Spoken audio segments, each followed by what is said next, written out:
मेरे प्यारे विद्यार्थियों, जय हिंद।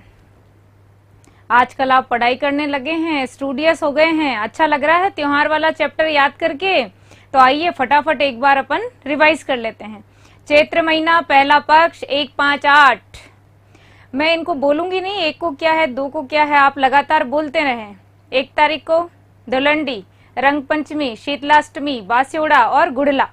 वहीं 1, 3, 4, 5, 6, 8, 9, 13, 15। 1 तारीख को नवरात्रि स्थापना, नव संवत्सर। 3 को गणगौर, वहीं 3 से 6 नाथद्वारा में चुंदड़ी गणगौर, हरी गणगौर, गुलाबी गणगौर और केसरिया गणगौर। 8 तारीख को अशोकाष्टमी, 9 को रामनवमी, 13 को महावीर जयंती, 15 को महावीर जयंती।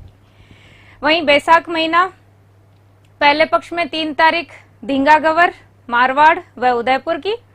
दूसरे पक्ष में 3 और 15 आखा तीज और बुद्ध पूर्णिमा। वहीं ज्येष्ठ महीने में, जेठ में 15, 3, 10, 11, 15। 15 को वट सावित्री व्रत या बड़ अमावस्या। वहीं 3 को महाराणा प्रताप जयंती, गंगा दशहरा, निर्जला एकादशी और पीपल पूर्णिमा। आषाढ़ महीना, 11, 9, 11, 15। 11 को योगिनी एकादशी, 9 को भड़लिया नवमी, 11 को देव शयनी एकादशी और 15 को गुरु पूर्णिमा। आषाढ़ के बाद सावन, 5, 9, 11, 15। नाग पंचमी, निडरी नवमी, 11 को कामिका एकादशी, 15 को हरियाली अमावस। वहीं दूसरे पक्ष में 3 और 15 छोटी तीज और रक्षाबंधन का त्योहार। सावन के बाद भादवे में पहले पक्ष में 3, 6, 8, 9, 10, 12 और 15। 3 तारीख को बड़ी तीज, 6 को हल छठ, उप छठ, 8 को कृष्ण जन्माष्टमी, 9 गोगा नवमी, 10 गौरी पूजन और 12 को बच्छ बारस। वहीं 15 को सती अमावस्या। वहीं दूसरे पक्ष में 3, 4, 5, 8, 10, 11, 14 और 15। 3 को हड़तालिका तीज, गणेश चतुर्थी, ऋषि पंचमी, राधा अष्टमी, तेजादशमी और देवजुलनी 11, अनंत चतुर्दशी और श्राद्ध पूर्णिमा। भादवे के बाद में आश्विन माह आया। आश्विन माह के पहले पक्ष में श्राद्ध पक्ष है, पितृपक्ष है। वहीं राजस्थान का लोक पर्व सांझी। दूसरे पक्ष में नवरात्रि स्थापना हो गई 1 तारीख की। 8 तारीख को दुर्गाष्टमी, 9 को महानवमी या आयुध पूजन, 10 को दशहरा, विजयादशमी और 15 के दिन शरद पूर्णिमा या रास पूर्णिमा। आश्विन के बाद कार्तिक। कार्तिक में पहले पक्ष में 4, 8, 11, 13, 14, 15 और दूसरे पक्ष में 1, 2, 8, 9, 11, 15। तो 4 तारीख को करवा चौथ, अहोई अष्टमी, तुलसी पूजन, धनतेरस, रूप चौदस, दीपावली। वहीं दूसरे पक्ष में गोवर्धन, अन्नकूट, यमदोज या भाईदोज। वहीं 8 को गोपाष्टमी, 9 को आंवला नवमी, 11 को देव उठनी 11 और 15 को कार्तिक पूर्णिमा, त्रिपुर पूर्णिमा, साथ ही साथ गुरु नानक जयंती। कार्तिक महीने के बाद, कार्तिक के बाद मार्गशीर्ष और पोष जो महीने आते हैं उनमें कोई त्योहार नहीं है। दिवाली दिवाला निकाल गई ना, अब 2 महीने विश्राम करेंगे। अब केवल माघ और फाल्गुन में कुछ त्योहार बाकी हैं, लेकिन फिर भी माघ महीने में, पोष के उत्तरार्ध में और माघ के पूर्वार्ध में, यानी डेट के रूप में हम लें तो 14 जनवरी को एक विशेष धार्मिक उत्सव है जिसे हम मकर संक्रांति कहते हैं। आइए इसके बारे में जानते हैं। मकर संक्रांति, मकर संक्रांति के दिन क्या होता है, देखिए 14 जनवरी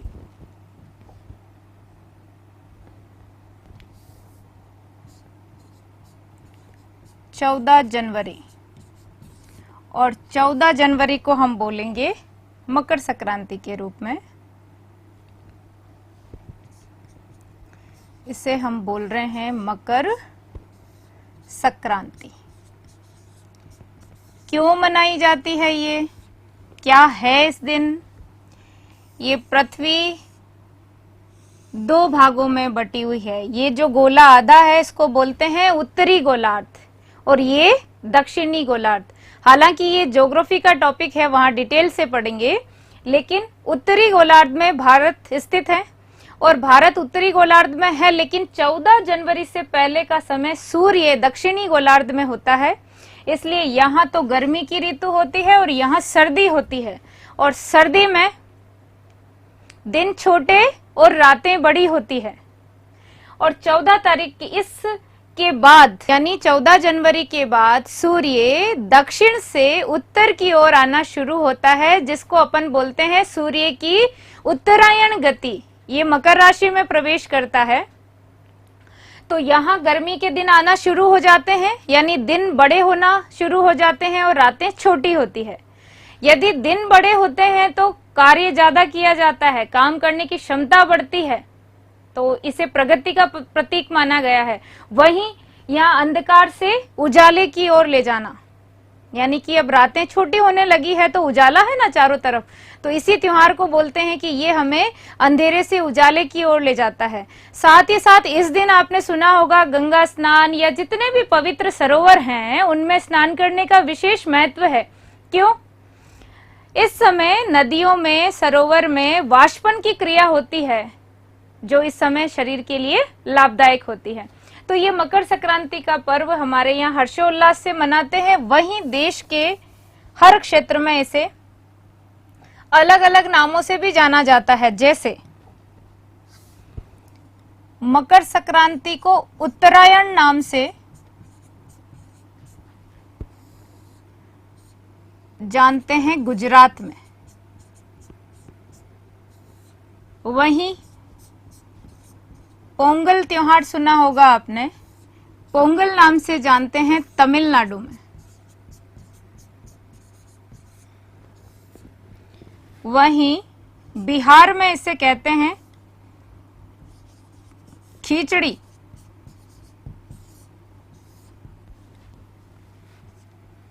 बिहार। वहीं भोगली बिहू के नाम से ये असम में जाना जाता है। ये इसके नाम है। तो मकर संक्रांति के दिन खूब दान दिया जाता है, दान पुण्य खूब दिल खोलकर किया जाता है जगह जगह। वहीं राजस्थान में इस त्योहार को दान पुण्य के साथ साथ और किस रूप में मनाते हैं देखते हैं।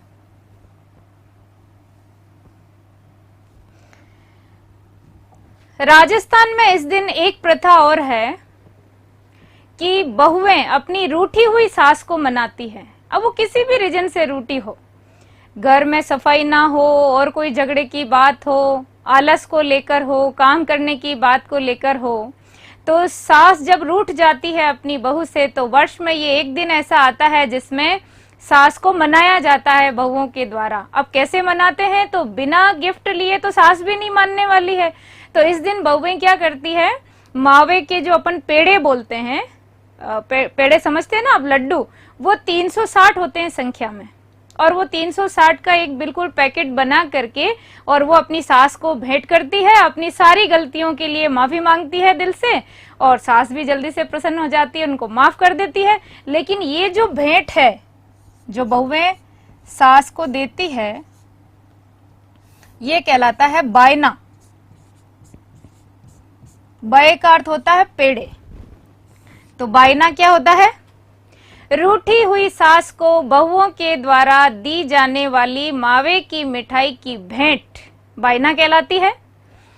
और इसी दिन सुहागिन स्त्रियां 13 वस्तुएं, सुहाग का कोई भी प्रतीक, जैसे बिंदी का पत्ता है तो 13 बिंदी के पत्ते, यानी 13 वस्तुएं हो गई, और वो 13 सुहागिनों को बांटती है, भेंट करती है। उसे हम बोलते हैं तेरुंडा।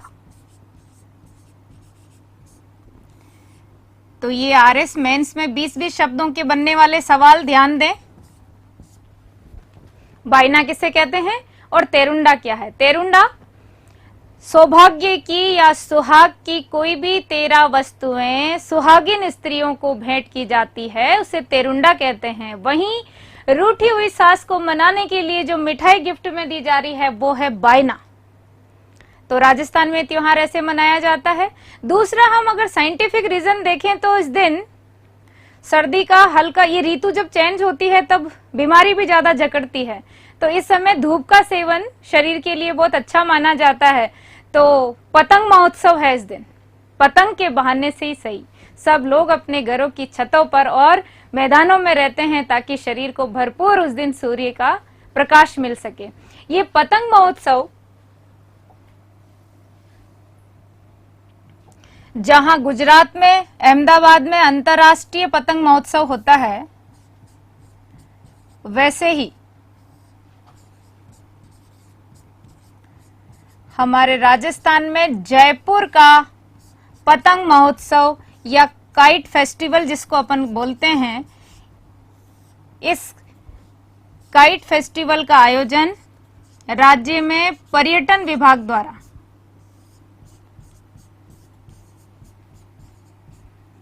जयपुर में पर्यटन विभाग द्वारा इस मेले का आयोजन किया जाता है। 14 और 15 के दिन यहाँ दरबारी पतंगबाज तो भाग लेते ही हैं, देश और विदेश से भी लोग भाग लेते हैं।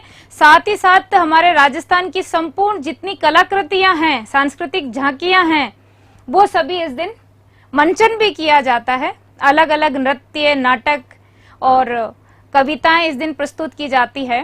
तो पर्यटन विभाग के द्वारा आयोजित ये महोत्सव जयपुर का राजस्थान में बहुत प्रसिद्ध है। वहीं अहमदाबाद गुजरात में अंतर्राष्ट्रीय पतंग महोत्सव का आयोजन होता है। यदि हम सवाई प्रताप सिंह के काल के चित्रों को देखें तो वहां से हमें पता चलता है कि उस समय महिलाएं भी पतंग उड़ाया करती थी। राजा मान सिंह के समय से ही ये उत्सव का आयोजन होने लगा। तो ये पतंग महोत्सव, ये भी 20 शब्दों में आरएस में पूछा हुआ सवाल भी है और बनने वाला सवाल भी है। पतंग महोत्सव, क्योंकि संस्कृति में एक बार आरएस प्री में 2003 में यह आया हुआ सवाल है कि राली किसे कहते हैं। तो राली ओढ़ने बिछाने की जो गूदड़ी है वो सवाल पूछ लिया, क्योंकि हमारी संस्कृति है, हमारे यहाँ राजस्थानी शब्द है, तो ये शब्द भी बड़े महत्व रखते हैं जब संस्कृति की बात आती है। तो तेरुंडा, बायना, वहीं पतंग महोत्सव, ये सब बीच बीच शब्दों के छोटे छोटे सवाल हैं। तो राजस्थान में पतंग महोत्सव जयपुर का, और इसी दिन रूठी हुई सास को मनाने की प्रथा, जिसको नहीं पता है और अभी जो ढूंढ रहे हल कि कैसे मनाया जाए सासू माँ को, इंतजार करें 14 जनवरी का। और बायना जरूर दें, बहाना नहीं, बायना, मिठाई। वहीं तेरुंडा 13 सुहागनियों को भेंट की जाती है। तो ये है मकर संक्रांति का पर्व। इसके बाद मार्गशीर्ष में कोई त्योहार नहीं है, स्क्रीनशॉट ले लीजिए आप इसका। मार्गशीर्ष में कोई त्योहार नहीं है, पोष में कोई त्योहार नहीं है, लेकिन माघ में आएगा। अब देखते हैं माघ महीने में कौन कौन से त्योहार है। अंग्रेजी महीने जनवरी और फरवरी। तो यहां जो त्योहार है माघ महीने में वो देखें,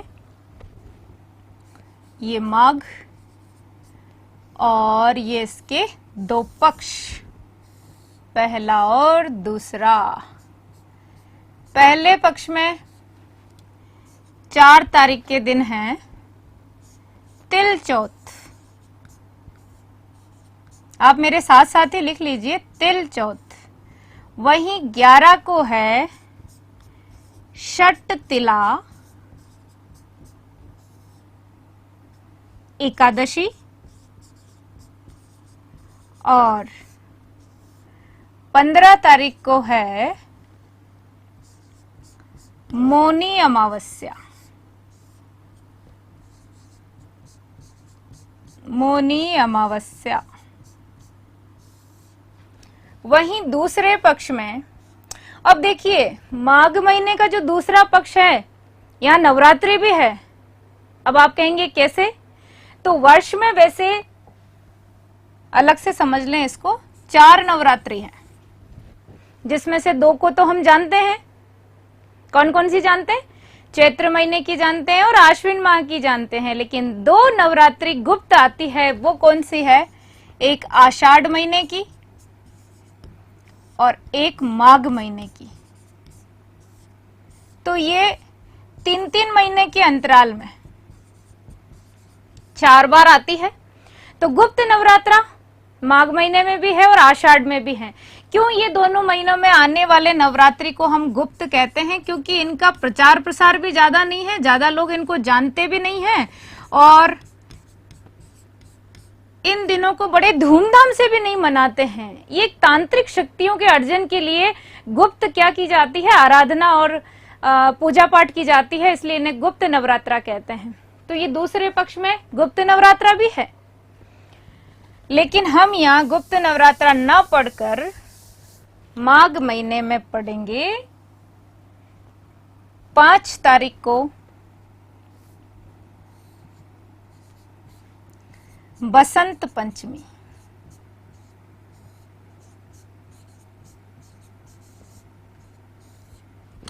और 7 तारीख को पढ़ेंगे अचला सप्तमी।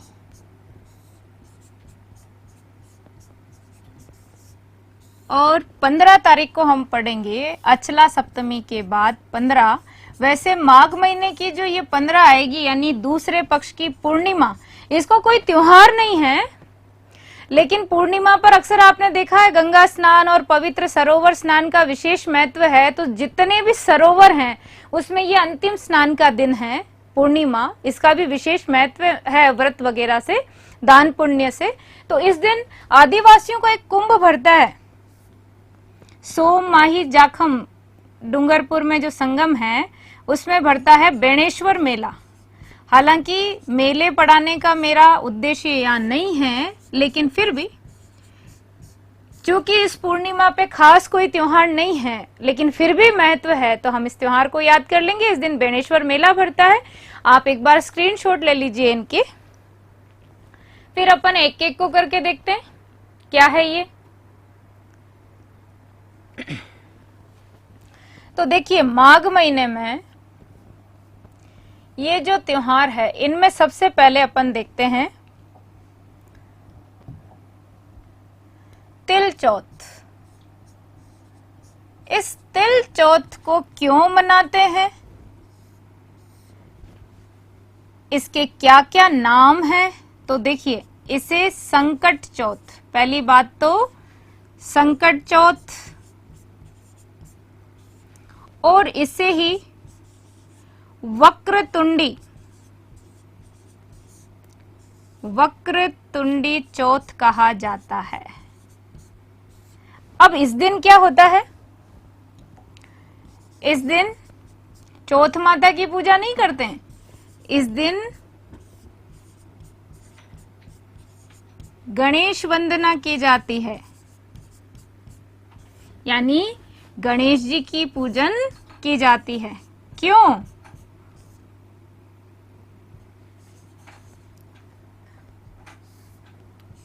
क्यों की जाती है गणेश जी की, उतारिए। इसलिए की जाती है, सुनिए, तिल चौथ को ही हम बोल रहे हैं संकट चौथ, वक्रतुंडी चौथ, या इस दिन गणेश वंदन किया जाता है, गणेश जी की आराधना की जाती है। एक बार देवताओं में संकट आया और सभी देवता मिलकर शिव जी के पास गए। हे शंकर भगवान, हे भोलेनाथ, हमारे संकट को दूर करो। उस समय में भोलेनाथ अपनी फैमिली के साथ विराजमान थे।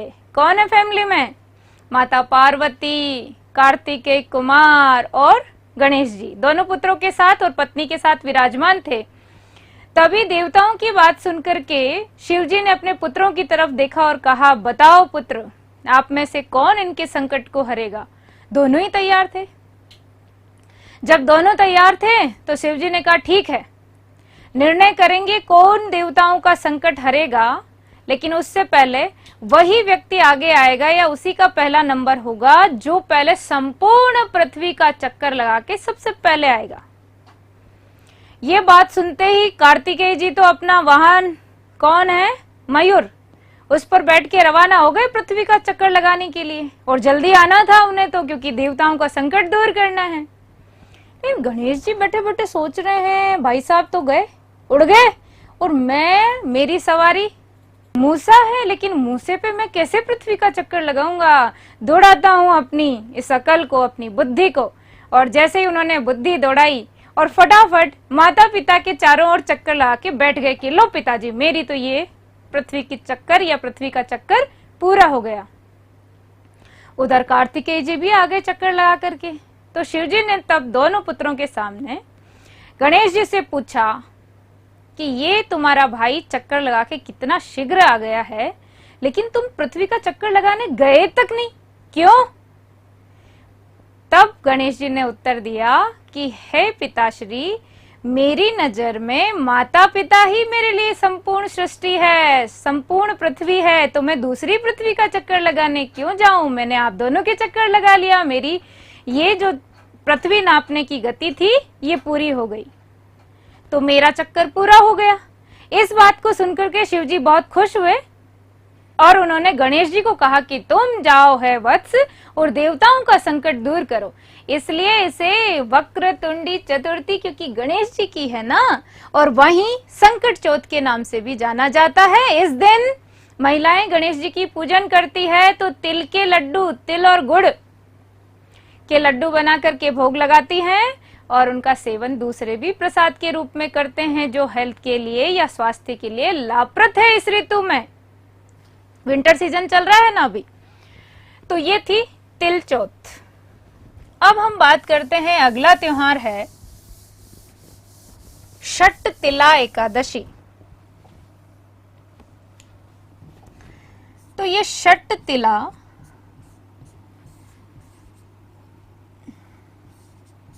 एकादशी, एकादशी तो समझ रहे हैं, वैसे भी एकादशी का महत्व है, लेकिन षट तिला से क्या तात्पर्य है? षट तिला क्यों बोलते हैं? यानी कि तिलों का प्रयोग तो है, तिल का 6 प्रकार से प्रयोग होता है, 6 प्रकार से प्रयोग किया जाता है। इसलिए क्या बोलते हैं? षट तिला एकादशी। षट माना 6, यानी कि तिल तो वही हैं, सफेद हैं, काले हैं, लेकिन इनका प्रयोग 6 रीतियों से, नहाने में, पूजा करने में, खाने में, बांटने में, तो इनके तरीके यूज करने के जो हैं, इसलिए इसका नाम पड़ा है षट तिला एकादशी। यानी 6 प्रकार से तिलों का प्रयोग किया जाता है, काली गाय को भी दान दिया जाता है। ये सारी चीजें कब है? षट तिला एकादशी पर। तो ये थी षट तिला एकादशी। अब अपन बात करेंगे माघ अमावस्या की। ये मौनी अमावस्या क्या है?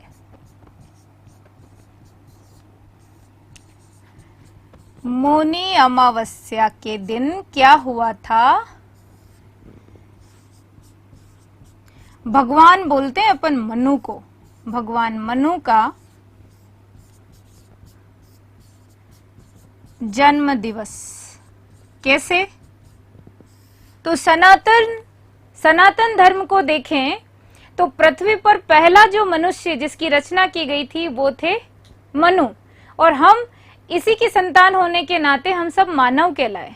तो इस दिन ऋषि मनु का जन्म दिवस है, इसलिए ये मनु के नाम पर मौनी अमावस्या है। लेकिन इस दिन मौन रहने से, यानी चुप रहने से, थोड़ी देर शांति में रहने से, जो मनुष्य का स्वभाव नहीं है रहना, लेकिन इस दिन यदि शांत रहा जाए, मौन रहा जाए, तो आत्मिक बल में बढ़ोतरी होती है। हमारी आत्मा की जो बैटरी है उसको पावर मिलता है इस दिन। तो यहाँ मौन रहने का एक विशेष महत्व है इस दिन। यह है मौनी अमावस्या। वहीं हम अपन दूसरे पक्ष की बात करेंगे। बसंत पंचमी क्या है? ये बसंत जो ऋतु है, ये सभी ऋतुओं में बड़ी मानी जाती है, इसलिए इसे बोलते हैं बसंत राज। बसंत राज के आते ही देखो चारों तरफ प्रकृति पर नई नई कोपलें, कलियां, फूल, पत्तियां, प्रकृति की एक तरीके से कह सकते हैं ये यौवन अवस्थाएं हैं। तो बसंत ऋतु को बसंत राज नाम से जाना जाता है। इस दिन कहा जाता है कि ब्रह्मा जी ने सरस्वती की रचना की थी, इसलिए इस दिन हम मां शारदा या मां सरस्वती की पूजन भी करते हैं, और मां सरस्वती ज्ञान की देवी मानी जाती है। लेकिन इस दिन पीले वस्त्र क्यों धारण करते हैं, जबकि मां सरस्वती को तो श्वेत वर्णी कहा जाता है? पीले वस्त्र फसल पकने का एक प्रतीक है, इसलिए पीले वस्त्रों का प्रयोग किया जाता है। तो बसंत पंचमी के दिन मां सरस्वती की आराधना, वहीं कामदेव और रति, कामदेव की भी पूजा इसी दिन की जाती है। ये बसंत पंचमी का त्योहार है। इसी बसंत पंचमी के 2 दिन बाद यानी सप्तमी को हम कह रहे हैं अचला सप्तमी।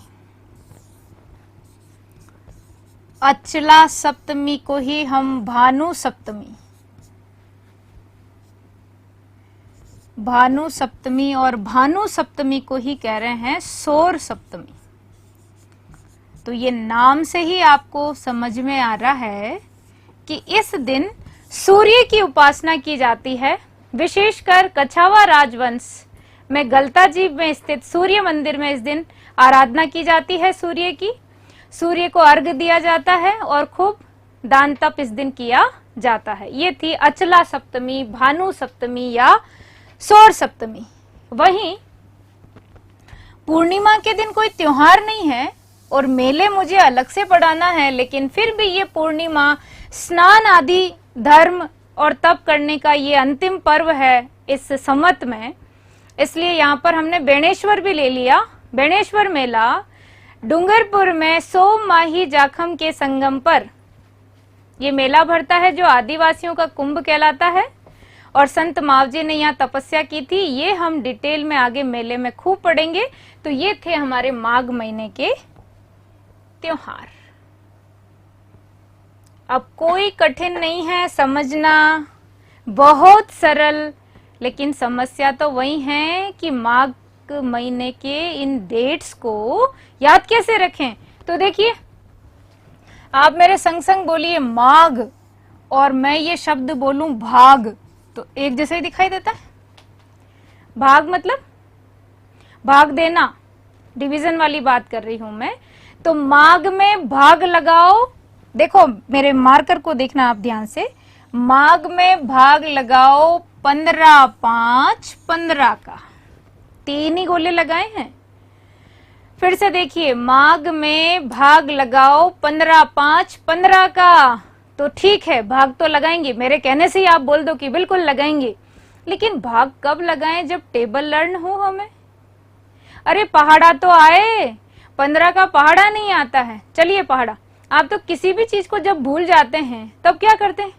अरे वो क्या नाम था, और फिर थोड़ी देर के लिए चुप हो जाते हैं ना। यानी जैसे ही हम शांति में जाते हैं हमें चीजें रिकॉल होना शुरू होती है और एकदम वो बात याद आ जाती है जो चटर पटर बोलते बोलते नहीं आती है, शांति में डुबकी लगानी पड़ती है। तो वैसे ही मैं कह रही हूँ 15 का पहाड़ा आएगा, 15/5/15 तो तभी करेंगे ना। अब 15 का पहाड़ा नहीं आ रहा है तो कोई बात नहीं, चुप तो हो जाओ, मौन हो जाओ। बोलिए मौन। मौन की पत्नी मौनी। ध्यान रखें, ये चीजें आगे संस्कृति को याद करने में बहुत काम आएगी। तो मौन हो गए सब लोग, लेकिन कुछ लोग तो कहने पे भी मौन नहीं हो सकते, ऐसे उंगली रखानी पड़ती। तो मौन रहने के लिए उनके मुंह में तिल ठूस दो, तिल। मौन रहने के लिए जो रह नहीं सकते उनके मुंह में तिल ठूस दिए जाए। कितने तिल ठूसें? उतने ही ठूसो जितने का पहाड़ा याद करना है। तो 4 + 11 = 15 आ रहा है, तो 4 भी तिल, 11 भी तिल। समझ रहे हैं आप मेरी बात को? उतने ही तिल ठूसने हैं, 4 भी तिल और 11 भी तिल। तो 4 को तिल नाम से तिल चौथ, वही संकट चौथ है, बड़ी चौथ मानी जाती है। ये गणेश जी की आराधना की जाती है इस दिन। वहीं 11 के दिन भी षट तिला एकादशी। क्लियर? कोई जोर ही नहीं आया, याद हो गए भाई साहब, चुप रहते ही तो। अब जैसे ही हम चुप रहे 15 का पहाड़ा एकदम याद आ गया और मन में बसंत छा गया। बोलिए छा गया ना सबके? अगर बसंत छा गया तो ये बसंत आ गया, बसंत पंचमी। और बसंत पंचमी के बाद यहां इस बसंत पंचमी के साथ ही आप चलो बेणेश्वर मेले में, साथ ही चलो बसंत ऋतु के साथ ही चलो ना बेणेश्वर मेले में। ये जो माघ पूर्णिमा है इस दिन वहीं स्नान कर लेंगे। साथ चलो, साथ चलो। और साथ साथ क्या भी चलेगा, सूर्य, अचला सप्तमी, सौर सप्तमी और भानु सप्तमी और माघ पूर्णिमा। तो ये मेले में से तो सवाल बहुत इंपॉर्टेंट है जो आगे अपन मेले में पढ़ेंगे, लेकिन यहाँ ही याद कर लिया, कोई दिक्कत नहीं। ये थे माघ महीने के त्योहार, हो गए ना याद? थैंक यू बोलना चाहिए अगर याद हो रहे हो तो। अब आती है बात हमारे हिंदी महीनों का अंतिम महीना, संवत का अंतिम महीना फाल्गुन, और फाल्गुन का नाम लेते ही मन में रंगों की पिचकारी छूटती है, हाँ या ना? तो देखो इनमें क्या है, पहला पक्ष, दूसरा पक्ष। पहले पक्ष के दिन 13 तारीख यहाँ पे त्योहार है और 13 तारीख को है महा, और इतना बोलते ही तो सब लोग बोलो महाशिवरात्रि।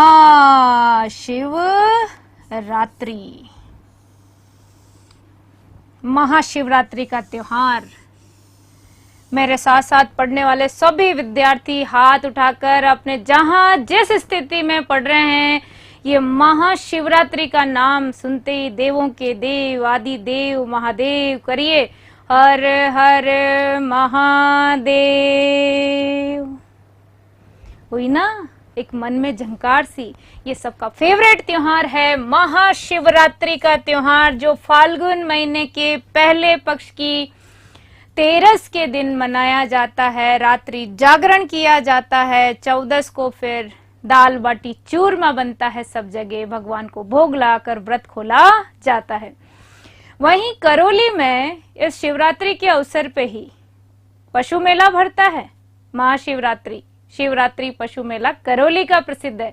वहीं शिवाड़ सवाई माधोपुर में घुसमेश्वर महादेव का नाम आपने सुना हो, तो वहां पे भी मेले का आयोजन होता है और वहां शिवरात्रि को धूमधाम से मनाया जाता है। बाकी तो हर जगह हर कोने में महादेव की पूजा अर्चना की जाती है। इस दिन शिव जी का अवतरण दिवस माना जाता है। ये महाशिवरात्रि है। कृष्ण पक्ष में ही आएंगे। महादेव काले को हरने ही आते हैं। ये काला है पूरा पक्ष, इसको हरेंगे। देखो हरते ही उनके आते ही 14 को भोग लगाया, अमावस्या के बाद तुरंत उजाला आ गया। तो शिवरात्रि के बाद दूसरे पक्ष में त्योहार है 2 तारीख को फुलेरा दूज। हालांकि ये कोई त्योहार नहीं है, लेकिन सावे होते हैं इस दिन।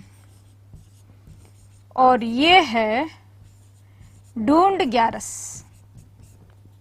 11 तारीख को। वहीं 15 तारीख और 15 तारीख मतलब फाल्गुन पूर्णिमा के दिन त्योहार है होली। उतार लीजिए आप इसको।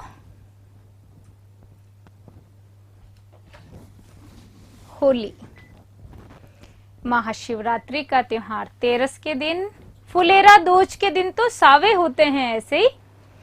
लेकिन बात आती है ढूंढ क्या होती है। ढूंढ राजस्थान के कोने कोने में उस घर में मनाई जाती है जहां पर बच्चे का जन्म होता है।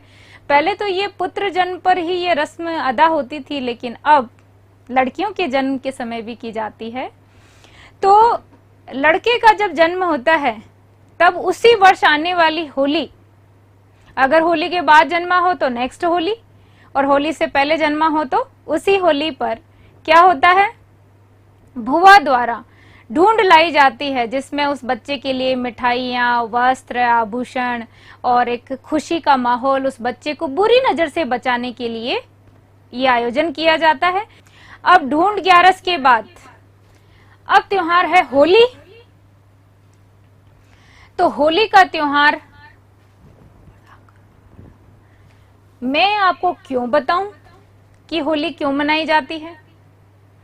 हम ये पूरी कहानी धुलंडी के दिन पढ़ चुके हैं, लेकिन फिर भी होली पर 2 दिवसीय है ये। मुख्यतः तो होली का दहन और उसके बाद धुलंडी का पर्व। लेकिन फिर भी होली के दूसरे दिन महीना बदल जाता है, पक्ष पहला हो जाता है, यानी चैत्र का जो कृष्ण पक्ष है वो पूरा रंगों से भरा हुआ माहौल उस समय रहता है। तो अलग अलग जगह अलग अलग प्रकार की होली मनाई जाती है। हम देखेंगे लेकिन होली की पूजन को बड़े आस्था के साथ की जाती है, जिसमें आपको पता हो तो जो कच्चा सूत रहता है ना, उसका जो धागा लपेट के बनाते हैं उसे कुकड़ी बोलते हैं। तो सूत की कुकड़ी, नारियल, लोटे में जल, ये सब लेकर महिलाएं पहले होलिका की पूजन करती है। फिर उसी में जो चने होते हैं हरे, वो या फिर गेहूं की बालियों का गुच्छा उस अग्नि में सेका जाता है, फिर वो धान प्रसाद के रूप में बांटा जाता है। वहीं लड़कियां अपने भाई को बुरी नजर से बचाने के लिए उपले होते हैं ना, कंडे, गोबर से बने हुए छण है, तो उनसे छोटे छोटे खिलौने बनाती है, जिसको बोलते हैं भड़भूलिया। अलग से लिख देती हूं मैं।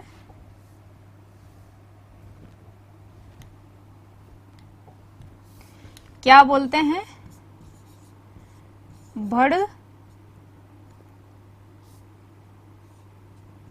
भड़भूलिया। अब ये भी शब्द से आपको रूबरू होना चाहिए।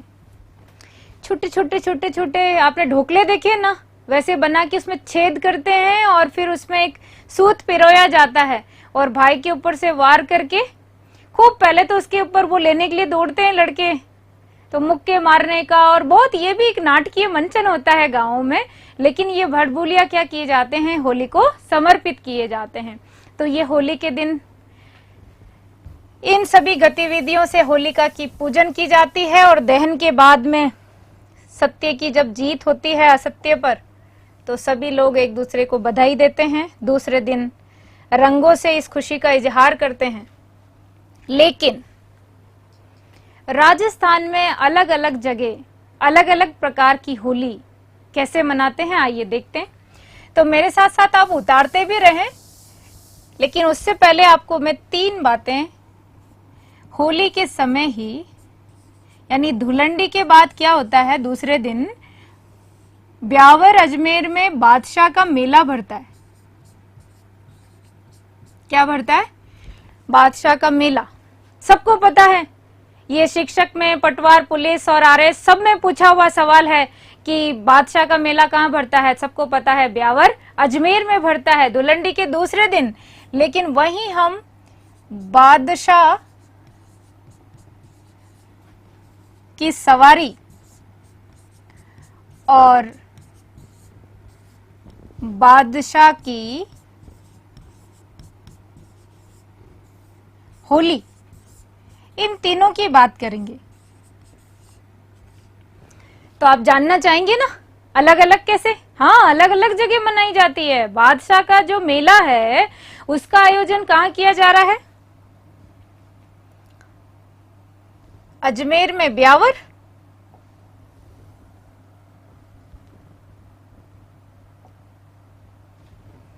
लेकिन पहले एक एक कोई पढ़ लेते हैं अपन। बादशाह का मेला। बादशाह कौन फेमस है? वैसे तो सभी मुगल राजा बादशाह के नाम से ही जाने जाते हैं, लेकिन बादशाह वैसे अकबर, केवल अकबर का नाम नहीं भी लें और बादशाह कहे तो भी हमारे मन मस्तिष्क में वही नाम उभर के आएगा।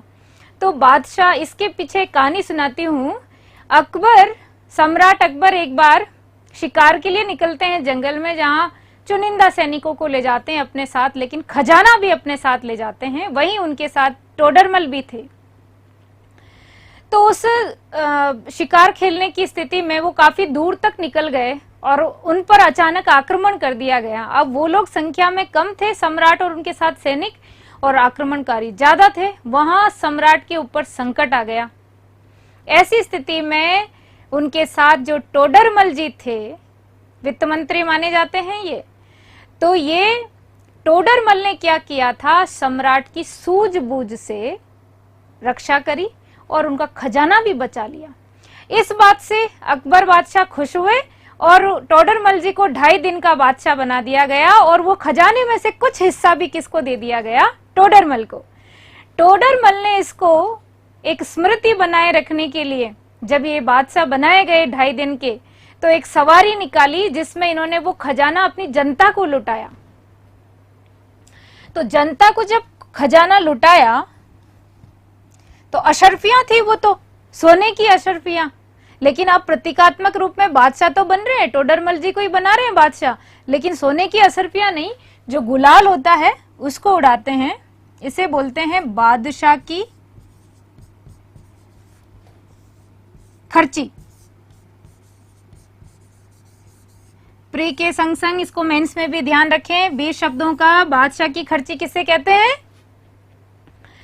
अजमेर ब्यावर में निकाली गई बादशाह की सवारी, जिसमें बादशाह टोडरमल बनता है और उसके द्वारा जो गुलाल उड़ाई जाती है उसे बादशाह की खर्ची कहते हैं। खर्ची इसलिए है ना कि उस रियल समय में तो क्या हुआ था, तत्कालीन समय में टोडरमल ने वो अशर्फियां लुटाई थी, लेकिन यहाँ बादशाह की सवारी आप देखो कैसे बड़े एक रोमांचक ढंग से निकाली जाती। ट्रक में बिठा के बादशाह को, ट्रक में बैठे रहते हैं बादशाह और उनके आगे आगे बीरबल जी डांस करते हैं। क्यों करते हैं बीरबल डांस? बीरबल का नाम क्या था? महेश दास। तो ये बीरबल जो नृत्य करते हैं उसे भैरव नृत्य बोलते हैं। ये हम नृत्यों में भी पढ़ेंगे, भैरव नृत्य या फिर मयूर नृत्य भी कहा जाता है इसे। तो अपने दोस्त को बादशाह बना देख।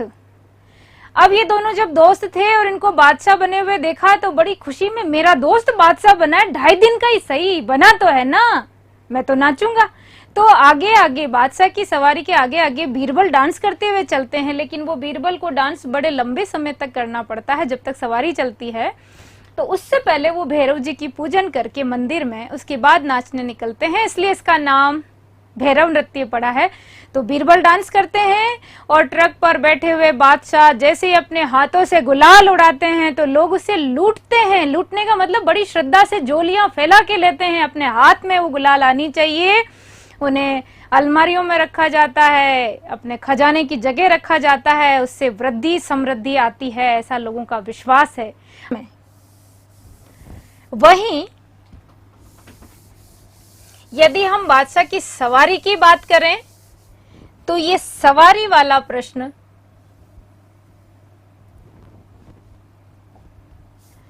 यानी बादशाह की सवारी, बादशाह की सवारी कहाँ की प्रसिद्ध है? कोटा की। कोटा की कैसे? होली के 12 दिनों बाद कोटा में, कोटा से 60-65 किलोमीटर की दूरी पर एक कस्बा है सांगोद, और ये सांगोद उजाड़ नदी के किनारे है। इस उजाड़ नदी के किनारे बसा हुआ ये सांगोद, यहां पर 5 दिवसीय एक लोक पर्व जिसे अपन नहाण कहते हैं,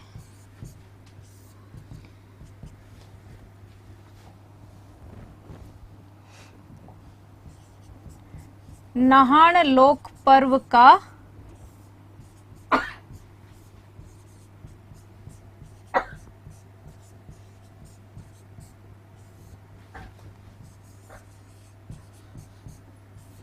आयोजन किया जाता है। तो नहण, सांगोद का नहण 5 दिवसीय है। इसमें पूरा ये कस्बा 2 गुटों में बढ़ जाता है, अलग अलग अखाड़े बन जाते हैं और 5 दिन में अलग अलग प्रकार के नाटक, नाटिकाएं, डांस, करतब, ये सब जादू, ये सब दिखाया जाता है। तो यहाँ आसपास तो छोड़िए, विदेशों में भी इसकी चर्चा है और लोग देखने आते हैं। सांगोद में बड़ी भारी संख्या में भीड़ उमड़ती है सांगोद कस्बे के ये लोक उत्सव देखने के लिए, जिसे हम नाहण बोलते हैं। ये 5 दिवसीय है। तो यहाँ पहले दिन के बाद जब दूसरा दिन आता है तो दूसरे दिन ये बादशाह की सवारी भी बड़ी धूमधाम से निकाली जाती है। इसलिए कहते हैं सवारी यदि कहीं की प्रसिद्ध है तो वो कोटा की है, और मेला ब्यावर अजमेर का है। तो ये सांगोद के नाहण में बादशाह की सवारी को हर्षोल्लास के साथ निकाला जाता है, इसलिए प्रसिद्ध ये कोटा की है। तो ये सांगोद का नाहण, उसके साथ साथ ही बादशाह की होली। ये होली किस जगह प्रसिद्ध है? बादशाह की, बादशाह की होली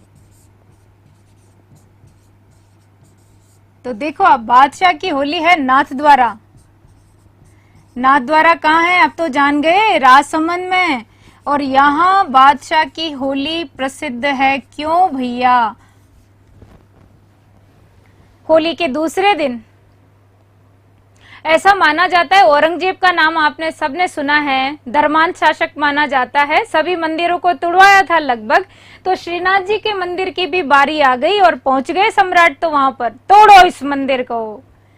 तभी आदेश देते ही वो जड़वत हो गए, ऐसा माना जाता है। और शरीर हिलने डुलने नहीं लगा। उस चमत्कार को देख करके सम्राट ने मन ही मन श्री जी से प्रार्थना करी, ठाकुर जी से प्रार्थना करी कि मुझे मेरी पूर्व अवस्था में ले आए, मैं आपके यहाँ पे नमन करता हूं और इस पूरे मंदिर को अपनी दाढ़ी से बुआरूंगा, साफ करूंगा। और एक हीरा भी भेंट किया जो आज भी ठाकुर जी की दाढ़ी में लगा हुआ है। वो हीरा सम्राट औरंगजेब द्वारा भेंट किया गया था। तो तब से ये बादशाह की जो होली मनाई जाती है, तो इसको भी धूमधाम तक मंदिर तक लाते हैं। और श्रीनाथ जी का जो कमल चौक है उसको बादशाह अपनी दाढ़ी से, अब जो भी बादशाह बनता है उसकी दाढ़ी हो नहीं हो, भले नकली लगाए, लेकिन उस दाढ़ी से मंदिर की सफाई की जाती है। तो बहुत ही रोमांचक होली है ये वहां की भी। तो बादशाह की होली नाथद्वारा राजसमंद की प्रसिद्ध है। तो तीनों में देखिए नाम कैसा है, बादशाह का मेला, बादशाह की सवारी और बादशाह की होली। तो अलग अलग जगह होली अलग अलग रूपों में मनाई जाती है। आप मेरे साथ इन सबको लिखिए।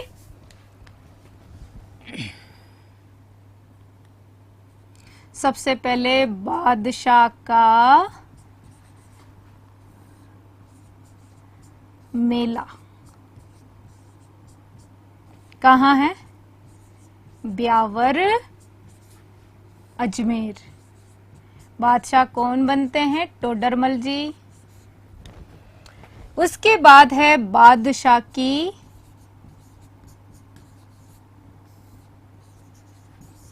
सवारी, ये कोटा, याद रहेगा ना, सांगोद का नाण। और बादशाह की सवारी के साथ बादशाह की होली, बादशाह की होली नाथद्वारा, ये राजसमंद की हो गई। वहीं देखिए लठमार होली, लठ पड़ते हैं बड़े जोर के, महिलाएं रखती है पुरुषों के। लठमार होली ये वैसे तो ब्रिज की है, लेकिन ब्रिज से सटा हुआ एरिया भरतपुर व करौली में भी ये प्रसिद्ध है। तो करौली और भरतपुर में लठमार होली है। वहीं पत्थरमार होली, पत्थरमार होली हमारे राजस्थान में बाड़मेर की प्रसिद्ध है। और इसी दिन जब पत्थरमार होली का आयोजन होता है तब इलोजी की सवारी भी निकाली जाती है बाड़मेर में। और इसके बाद पत्थरमार के बाद है भाटामार। पत्थर को ही भाटा बोलते हैं, लेकिन भाटामार होली आहोर जालोर में।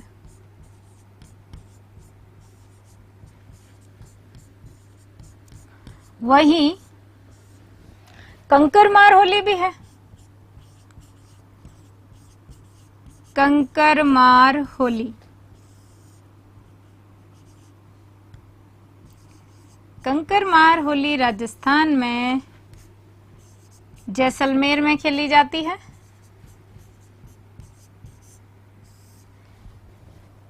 वहीं कोड़ामार होली,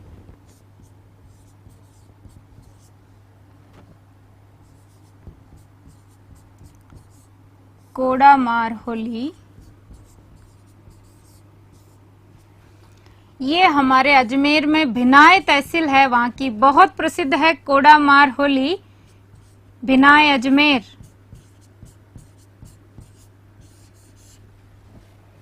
वहीं अगली है डोलची मार होली। डोलची मार होली। डोलची किसको बोलते हैं समझते हो? सब्जी बनाते हैं अपन डेगची में, राजस्थान में डेगची बोलते, कुकर नहीं, मटके अपने सुराई जैसी जो होती है उसको डेगची कहते हैं, समझ गए होंगे बहुत सारे लोग। तो डोलची मार होली ये बीकानेर की प्रसिद्ध है।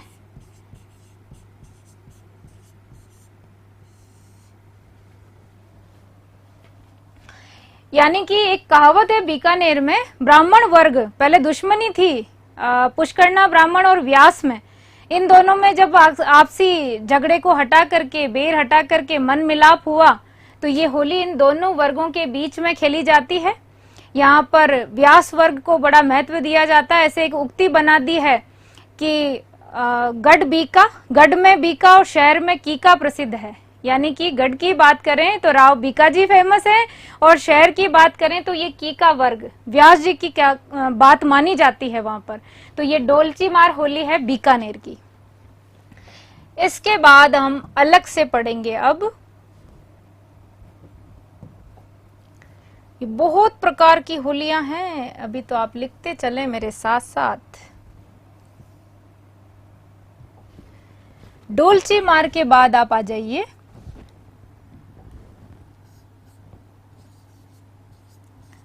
देवर भाभी की होली। सुना है ना? देवर भाभी की होली कहाँ की प्रसिद्ध है? देवर भाभी की होली ब्यावर की। ब्यावर, और ब्यावर कहाँ है? अजमेर।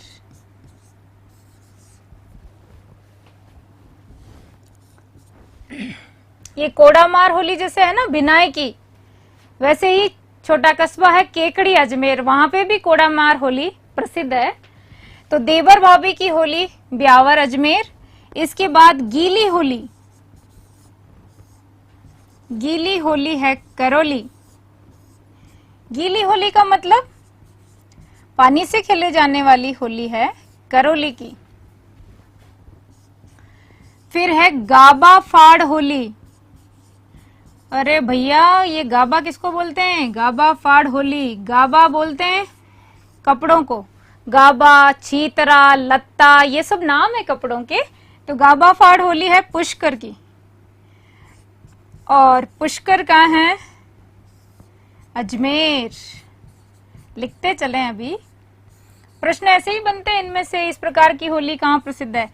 गाबा फाड़ होली पुष्कर अजमेर। फिर है रोने बिलखने की होली।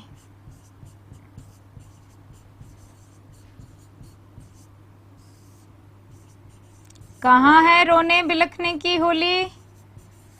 ये रोने बिलखने की होली जोधपुर।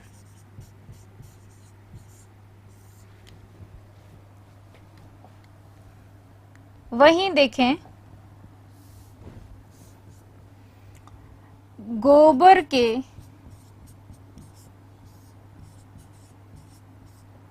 उपलों की होली। गोबर के उपले समझते हैं क्या? कंडे, स्थानीय भाषा में छाना। तो गोबर के उपलों की होली ये है गलियाकोट। और गलियाकोट तो नाम ही इतना प्रसिद्ध है, बताइए कहाँ है ये गलियाकोट? डूंगरपुर में। Very good, Dungarpur. और इसके बाद अगली होली आती है राड रमन की होली। और राड रमन की होली एक गांव है डूंगरपुर में, भिलुड़ी गांव। इस भिलुड़ी गांव की ये राड रमन की होली डूंगरपुर। वहीं राड रमन के बाद दूध दही की होली। दूध दही की होली, घबराओ नहीं, और है अभी तो। दूध दही की होली नाथ द्वारा। कोई नहीं घबराए, इतना कैसे याद होगा, एक फॉर्मूला याद रखे सब, मैं हूं ना। दूध दही के साथ फूलों की होली। तो फूलों की होली ब्रिज में खेली जाती है ना बहुत सुंदर तरीके से, वैसे के वैसे ही हमारे यहाँ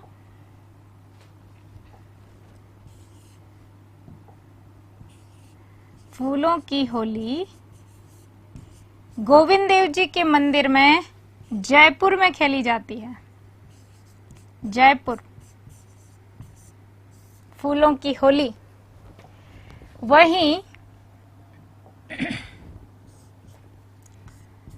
तनी काटने की होली या तनी काटन होली,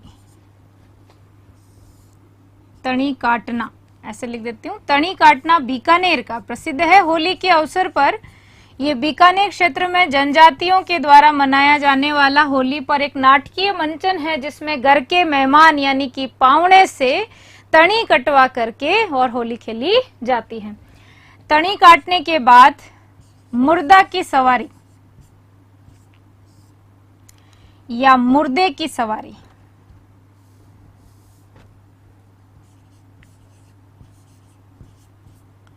मुर्दे की सवारी, ये जितनी भी धमाल होती है, नाटक होते हैं, हंसी मजाक होती है, ये सब होली के अवसर पे ही होती है।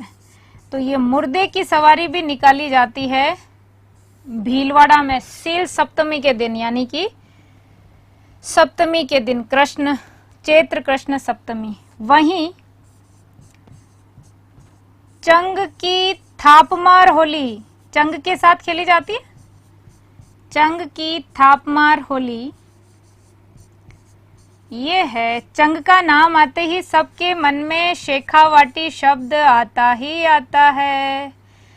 तो ये सारी होलियां एग्जाम पॉइंट ऑफ व्यू से बहुत यूजफुल है। शेखावाटी चंग की थाप पर या चंग की थाप मार होली, तो ये सब होलियां। तो ये देखिए, एक एक होली को हमें याद करना जरूरी है। तो अब स्थान का नाम तो तब याद होगा ना जब ये पहले नाम याद होंगे। तो आप मेरे साथ साथ करिए, अब मैं जैसा कहती हूँ वैसा ही करते जाइए। पहले इमेजिन कीजिए, विजुअलाइज कीजिए कि हम बादशाह के मेले में जा रहे हैं ना। इसमें किसी को कोई ऑब्जेक्शन है? नहीं है। तो जो बादशाह का मेला है उसमें पहले बादशाह क्यों जा रहे हैं? सवारी जा रही है पहले तो बादशाह की, और किस लिए जा रही है? होली खेलने। तो मेला तो ब्यावर अजमेर का आपको पता है, सवारी कोटा की हो गई, वहीं होली नाथद्वारा की हो गई। तो ये स्थान तो पहले से आपको ध्यान है क्योंकि हमने इसके पीछे के प्रसंग को देखा है। तो मेले में सवारी, सवारी में होली, कंफर्म। अब इस होली में, इस सवारी में बादशाह ने एक अनाउंसमेंट किया। देखिए, सब लोग बहुत डिसिप्लिन में रहेंगे, अनुशासन पहले है। अगर अनुशासन कोई भंग करता है ना तो पहली चीज तो लठ पड़ेंगे। बोलिए, पड़ेंगे। तो लठ मार होली हो गई, लठ भी पड़ेंगे। दूसरा शस्त्र पत्थर है, पत्थर में नहीं समझते हो तो भाटा है। तीनों बोलिए, लठ मार, पत्थर मार, भाटा मार। और भाटे जहां खत्म हो जाएंगे तो वहां कंकर आ जाएंगे। तो ये चारों तो हमें याद करने की जरूरत ही नहीं है, हम तो डिसिप्लिन में रहेंगे। ना तो लठ खाएंगे, ना पत्थर, ना भाटा, ना कंकर, ना कोड़ा। कोड़ा भी मारते हैं बादशाह, तो कोड़ा मार होली। और वहीं डोलची मार। तो ये 6 तो आपको याद हो गई ना। लठ मार, दूसरे नंबर की पत्थर मार, भाटा मार, कंकर मार, कोड़ा मार, और छठी डोलची मार। हो गई? बोलिए, हो गई। तो अब स्थान क्या है इनके? लठ मार, लठ पड़ते हैं उधर यूपी साइड में, यूपी से उनका बसा हुआ एरिया पास में। कहाँ है लठ मार होली? करौली और भरतपुर में। तो बिल्कुल ब्रज के पास सटा हुआ, याद रह जाएगा लठ मार। वहीं पत्थर मार होली में थोड़ी तकलीफ आएगी। तो आप देखो, राजस्थान के नक्शे में अगर अपन देखें तो देखो, ये जैसलमेर, ये बाड़मेर, ये जालोर, यही है ना। तो देखिए, यहाँ बाड़मेर में क्या हो रहा है और जालोर में क्या? बाड़मेर में पत्थर है तो जालोर में भाटा है, सिंपल। अरे बाड़मेर में पत्थर है तो उसके पास वाले में भाटा है, पास पास में है। लेकिन जैसलमेर में तो केवल क्या है भाइयों? रेगिस्तान ही रेगिस्तान, इसलिए यहाँ कंकर है। चलो याद हो गई। पत्थर मार बाड़मेर की है और भाटा मार जालोर की है, तो कंकर मार जैसलमेर की है। कंकर मार के बाद में कोड़ा कहाँ पड़ेगा? कोड़ा वहीं पड़ेगा ना जहां बादशाह खुद चल रहे हैं, तो वो अजमेर की तरफ ही है। कोड़ा मार होली भिनाय अजमेर की। कोड़ा भी पड़ेंगे, भी नाय अजमेर, भिनाय अजमेर कोड़ा मार। वहीं केकड़ी में भी प्रसिद्ध है ये अजमेर में। डोलची मार बीकानेर में, याद रहेगी डोलची मार बीकानेर में। तो अब ये सब मेरे साथ साथ बोल दीजिए, ऐसे ध्यान, बिल्कुल याद हो गया। आप सब तो इंटेलिजेंट हैं ही, आज से और ज्यादा बन गए, अब कंफ्यूजन नहीं है किसी भी प्रकार का। बादशाह का मेला ब्यावर अजमेर, सवारी कोटा और होली नाथ द्वारा। वहीं लठमार होली करौली और भरतपुर की हो गई, पत्थर मार बाड़मेर की हो गई, भाटा मार जालोर की हो गई, कंकर मार जैसलमेर की हो गई, वहीं कोड़ा मार बिनाय अजमेर की हो गई, और दूसरी कोड़ा के बाद में डोलची मार बीकानेर की हो गई। तसल्ली हुई? मैं हूं ना, फॉर्मूला सही है। इसके बाद अपन चलते हैं दूसरी होलियों पे। देखिए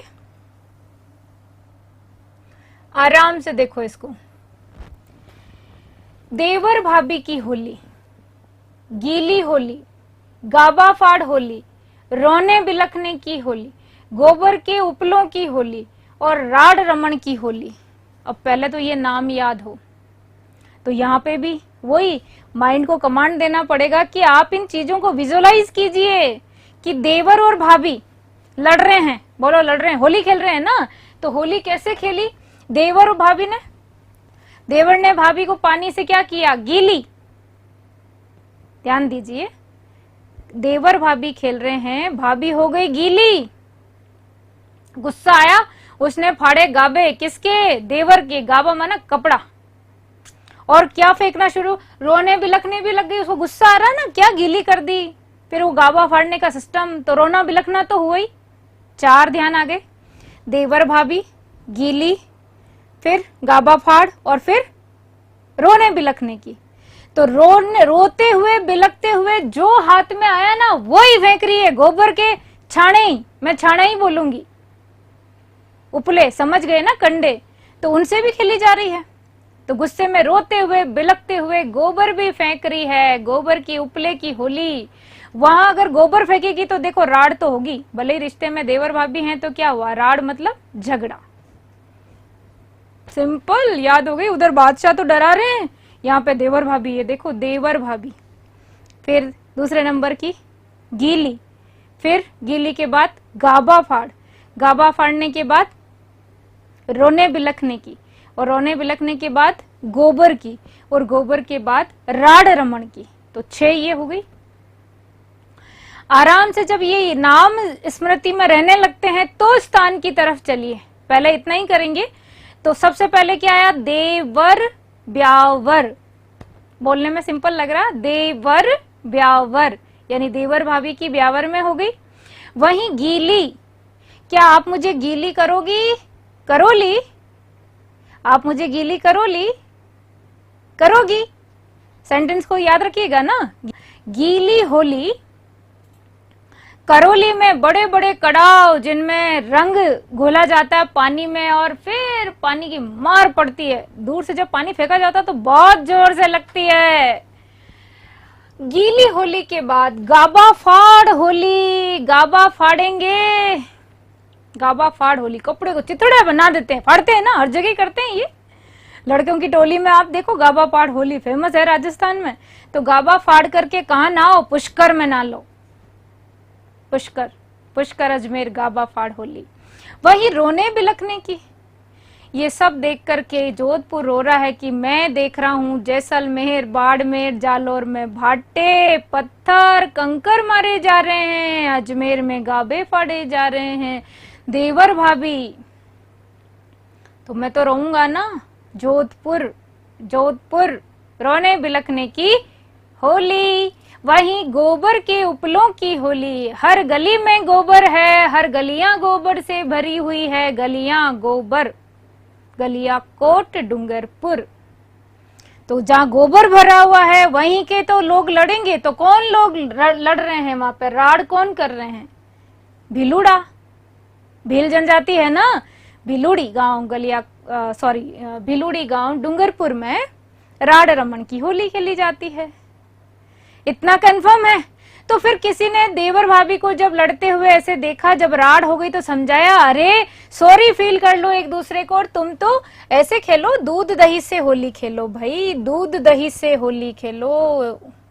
दूध दही से होली कौन खेलता है? दूध दही माखन चोर को बहुत अच्छा लगता है, और ये नाथद्वारा राजसमंद में ही खेली जाती है। तो दूध दही से खेलो ना, फूलों से खेलो, फूलों में, फूलों की होली। गोविंद देव जी का मंदिर जयपुर। और इसके बाद तणी काटना बीकानेर में हो ही गया। वहीं चंग की थापमार होली शेखावटी में है ये।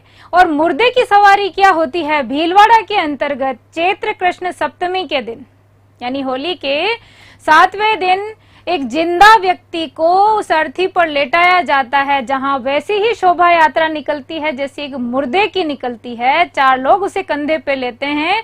वही राम नाम सत्य है, सत्य बोलो गत्य है, सब पूरी ध्वनिया गूंजती है। लेकिन हंसी ठिठोली नाच गान करते हुए वो चलती है अर्थी। और जब शमशान आ जाता है, मतलब चौराहे पे बनाया जाता है जहां पे अग्नि प्रज्वलित की जाती है, जिसको चिता बोल रहे हैं, और जैसे ही चिता के वहां पे रोकते हैं उसको, अर्थी को, तो वो जो व्यक्ति मुर्दा बना हुआ होता है एकदम उठ करके भाग खड़ा होता है कि कहीं मुझे ना जला दे इसमें, और वो भाग जाता है। सब लोग उसके पीछे पीछे भागते हैं। हंसी ठिठोली का ये खेल भीलवाड़ा में मनाया जाता है होली के 7वें दिन।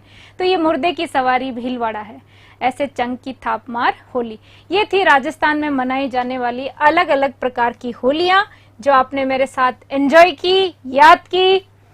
और इस होली के साथ हमारे यहाँ पर हिंदी संवत के ये महीने जिसके त्योहार समाप्त होते हैं, तो त्योहार तो समाप्त होते हैं। यहाँ हमने राजस्थान के अलग अलग क्षेत्र में मनाई जाने वाली होली के बारे में बात तो की, लेकिन कई लोग सोच रहे होंगे गेर नृत्य नहीं बताया। आंगी बांगी की गेर, तलवारों की गेर, ये गेर नृत्य भी होली के अवसर पे ही किया जाता है, जो आगे हम नृत्यों में पढ़ेंगे। क्योंकि गेर नृत्य भीलों के नृत्य हैं, और उसमें राजस्थान में कहाँ की गेर किस तरीके से खेली जाती है, हम ये डिटेल में जब लोक नृत्य पढ़ेंगे तब वहां पढ़ेंगे। तब तक के लिए आप इन हिंदी मास के महीनों का चिंतन मनन कीजिए और त्योहारों का आनंद लीजिए। अभी कल से हम शुरू करने वाले हैं अलग अलग धर्म के त्योहार, जैसे सिख धर्म के, सिंधियों के, जैन के, पारसियों के, वहीं मुस्लिम संप्रदाय के त्योहार पढ़ेंगे। तब तक के लिए अलविदा, wish you all the best, जय हिंद।